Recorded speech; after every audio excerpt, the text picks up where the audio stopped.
So y'all know that feeling when you finish a really good TV show that you were obsessed with and you don't know what to do with yourself because for the last 10 years you dedicated a substantial amount of your time to living, sleeping, eating, breathing the characters, and you have no idea what to do and you're kind of a little bit depressed that it ended and you really want more content expeditiously? Well, enter the video game tie-in.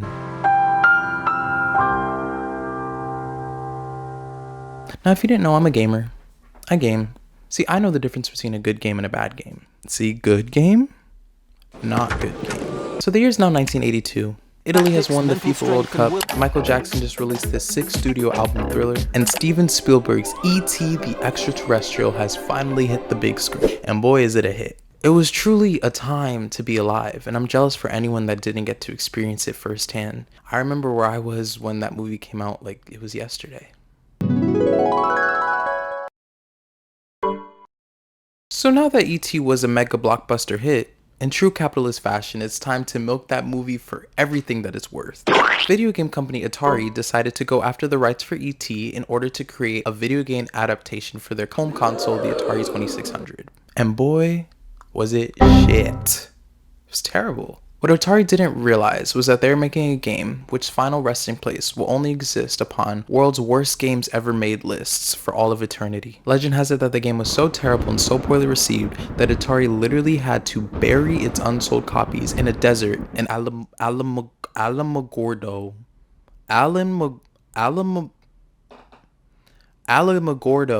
New Mexico.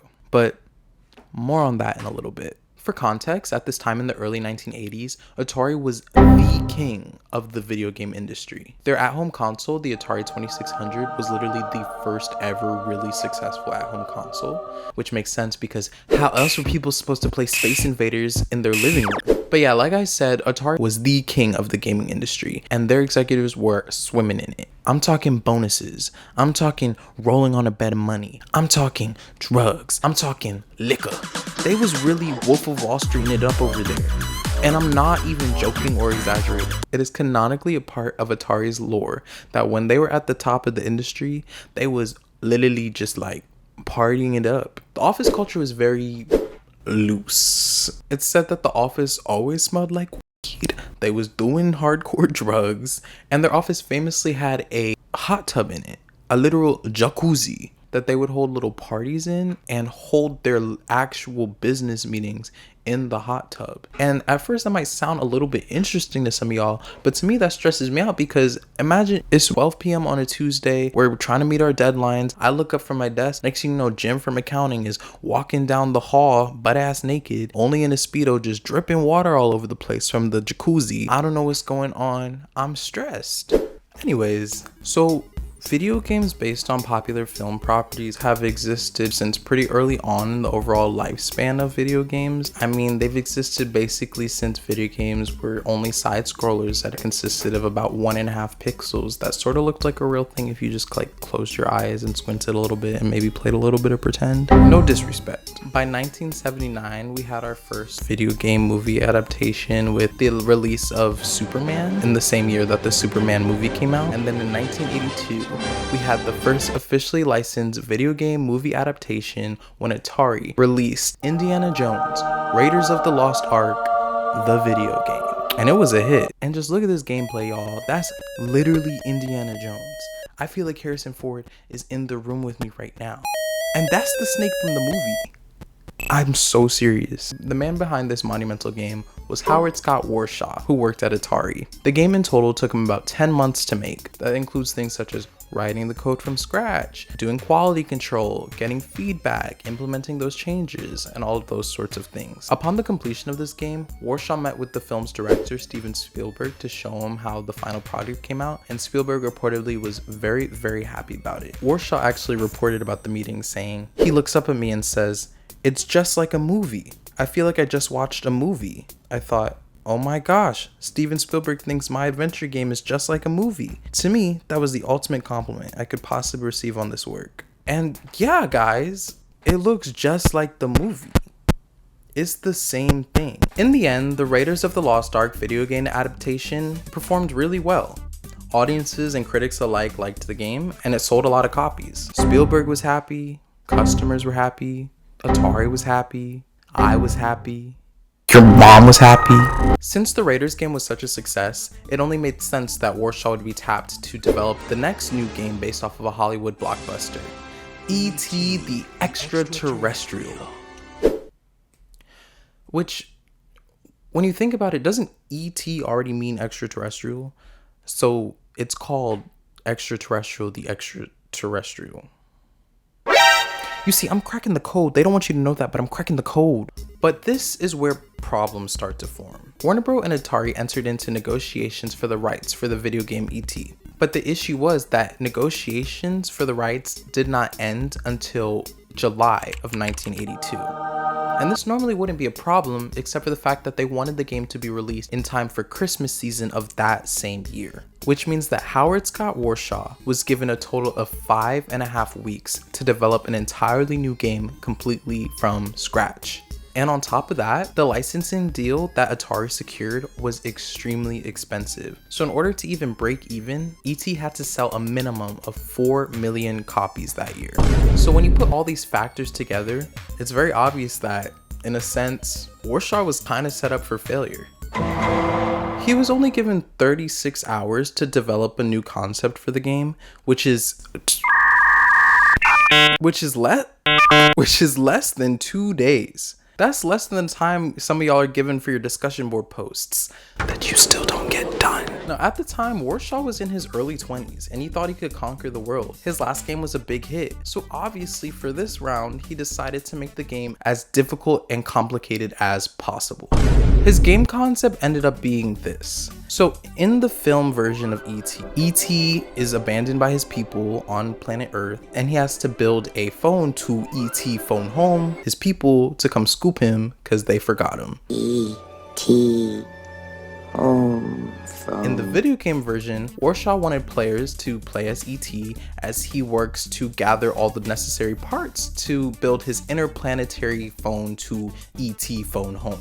To make us E.T phone home. Basically, players guide E.T through the world trying to find the different components to build the interplanetary phone, all while avoiding various obstacles, such as a sheriff who will rob you. If he catches you, he will rob you, scoop your pockets, and take all your parts. A scientist whose goal is literally to kidnap you and drag you to the city and I guess try and cut you open. As well as a bunch of random pits, like ditches, just around the map, a lot of them, that characters would just fall into. I was like, no, like, I finna be in the pit. Like, on top of that, there was also things like a time limit and a sort of energy health bar thing that also added another layer of difficulty for players. When Warshaw met with Spielberg to explain to him the concept, Spielberg responded by saying this: I don't know, couldn't you do something like Pac-Man? Warshaw says that he was actually really upset by this and sort of angry, which is, you know, he has the right to do, but at the end of the day, Mr. Warshaw, none of Spielberg's movies, nor any copies of Pac-Man that I know of, were so bad that they had to be buried in a random New Mexican desert.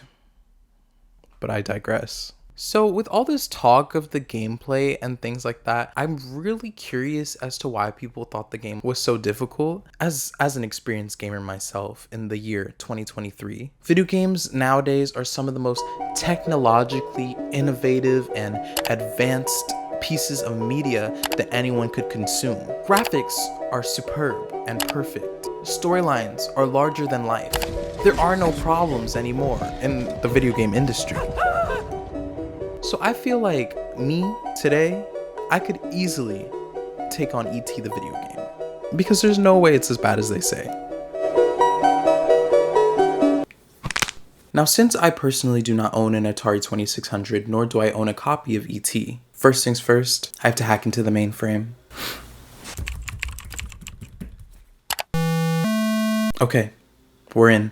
And although I thought I was extremely prepared to take on this challenge, and I had done extensive research, all of that information immediately left my brain, and I just kind of wandered around aimlessly. Like, I know I'm supposed to be looking for the interplanetary phone parts, but where they at? Oh, are these little black dots it? Or is it, oh, I think it's this. Oh, okay. Eventually, my optimism started running out because every 2 damn seconds, I would fall into one of these stupid pits. I finna be in the pit. Like, and it's not like they gave me any indication on how the game's supposed to work, so I would just spam buttons until my ET powers activated and I climbed out. But this only worked about 40% of the time, because every once in a while, I would get stuck in this infinite feedback loop, where as soon as I got out of the pit, ET would fall directly back down into it. Again, and again, and again. And this is where my patience started to wane.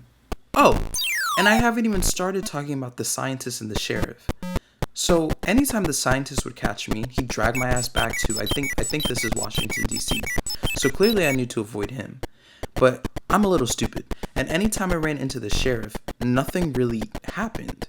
Or so I thought. Well, I thought this silly little man was just a glitch in the game because he didn't really do much. I was sorely mistaken.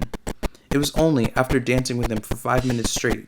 Go, sheriff, go, hey, that I had a flashback to something I had read 10 minutes earlier, such as a sheriff who will rob you if he catches you. I don't know why I thought this man was my friend. Whole time, his hands were in my pockets. Now I'm broke. I don't have any of the phone parts. I don't know what I'm supposed to do. I'm walking around, and then I literally died.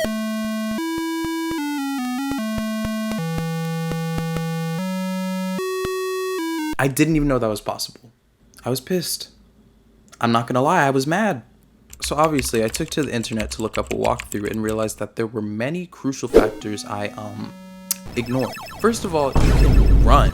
I was struggling out here doing a brisk walk away from the FBI guy and the scientist when I could have just ran. Mistake number 2 is that all of these symbols at the top were not for decoration. They were there in fact to give me crucial information like where pieces of the phone are, where I can use the phone to phone home, and this one even lets me send the humans away. Now, being equipped with newfound knowledge, I mean, like, yeah, I did it. I successfully completed a round of E.T. the video game. But at what cost? My first playthrough made me so angry that I couldn't even really enjoy this victory. If it was the 80s and I didn't have a walkthrough or the pamphlet that gives me information on how to beat the game, I'd probably return it. However, now that I more or less understand the basics and the overall mechanics, the game's definitely not as horrible as it's made out to be, but I only say this after knowing exactly what to do to beat it. All in all, I think that the game is not very intuitive. I don't think that it's something that I could just pick up and easily learn and play on a whim. Nor is it really something I would play in my free time. Well, I said I play video games. I didn't say I was good at them. So the E.T. video game was a flop. Flop with a capital F. I'm talking Cats 2019 box office flop. And it's not like the anticipation wasn't there. At the time, the New York Times even reported that the game would be a, quote unquote, an increasingly profitable source for the video game industry. That did not happen. Around Christmas time that year, the game was selling pretty well.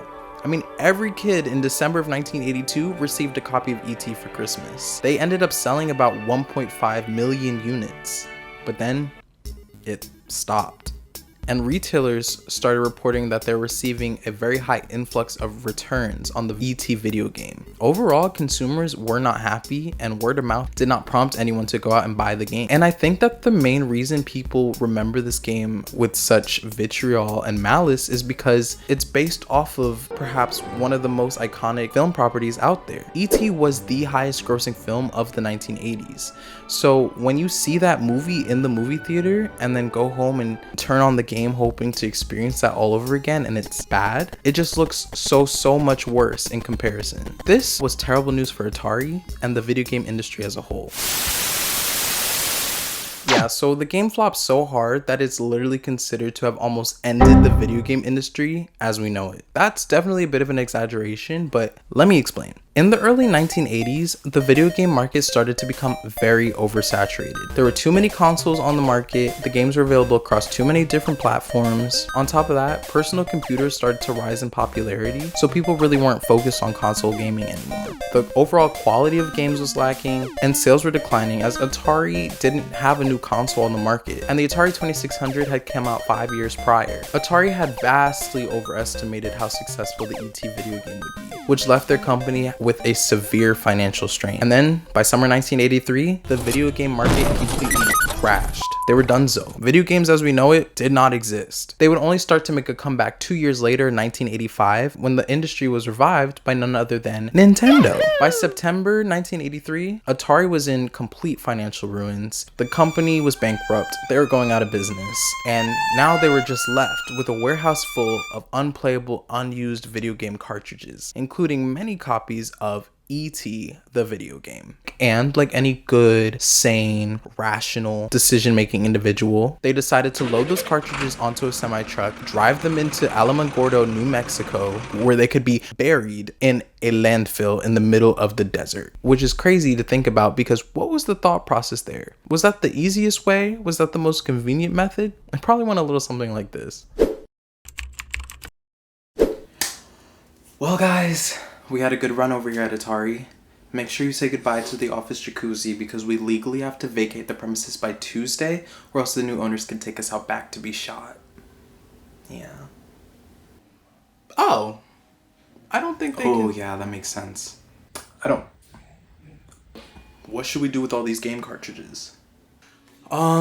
Maybe we could start by organizing and cataloging the games and see if maybe we could give some to like a toy drive, or see if any retailers are interested, or if a collector out there would. Oh my gosh, stop talking. What did I say? What did I say now? Maybe your brain's messed up from all that stagnant hot tub water you drank, but that's gotta be the stupidest idea I've ever heard in my entire life. I've never drank the jacuzzi water. Why don't we organize and catalog the game and disseminate them to the proper parties and give them to charity? Okay, Mr. Patron Saint of Atari. Look. Here's what we'll do. We'll pull the last of our money together and rent like a semi-truck or something. We'll put all these game cartridges onto the truck, drive it into the New Mexican desert, and bury it. Yes, perfect. Finally, someone's making some sense here, right? Come on. What are we doing here? What are we doing? And then we'll just deny doing it for the next 30 years. Exactly.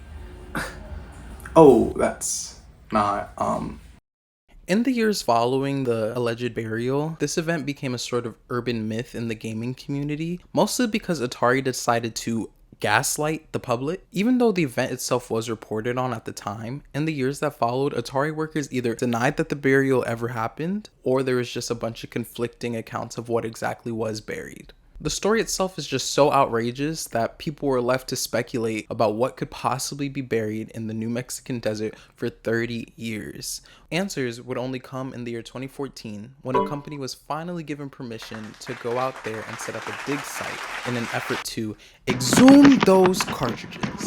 They hit the Alamogordo Desert in New Mexico, equipped with heavy machinery, shovels, workers, and archaeologists. All the while, a bunch of eager spectators looked on, waiting for a copy of E.T. to be found. They only had to dig about 30 feet underground when the first copy of the E.T. video game was discovered, confirming that this myth wasn't really a myth, but it was a fact. We found an intact E.T. the video game. E.T. is definitely here. To a degree. While the urban legend posited that Atari buried millions of their unsold cartridges of E.T. out of shame and despair as they were desperate to hide the biggest mistake they ever made, this most likely is not true. By the end of the dig, they did not find millions of copies of E.T. And next to the E.T. games, they also uncovered a bunch of other games that were also buried. Games that were very popular and successful. Games like Defender, Centipede, and Yar's Revenge. In the end, the burial was less about Atari hiding the fact that their E.T. game flopped, and most likely more just a warehouse dump by a company that went out of business. One cool fact though is that in December of 2014, the same year as the dig, one of the excavated copies of E.T. was added to the Smithsonian Institution.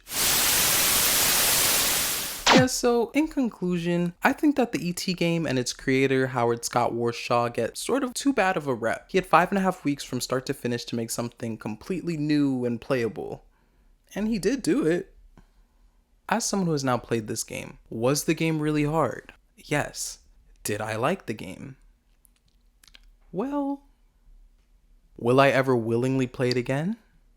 No, I would not. It's a shame that the only really big mainstream E.T. game ever created is remembered so negatively. I definitely think they should try it again, but with a completely new concept and new design. And maybe in the physical copies of the game, they can make it smell like the E.T ride at Universal. You know, people love that smell. It smells real good in there. Like, people are obsessed with that smell. Did you know you could buy it on Etsy? That's pretty much it about the failed E.T game that was buried in the desert. If you actually took the time to watch this, thanks so much. I appreciate you, and I would love to look you in the eye and give you a nice firm handshake and a pat on the back because I love you. Okay, that's it. Bye bye.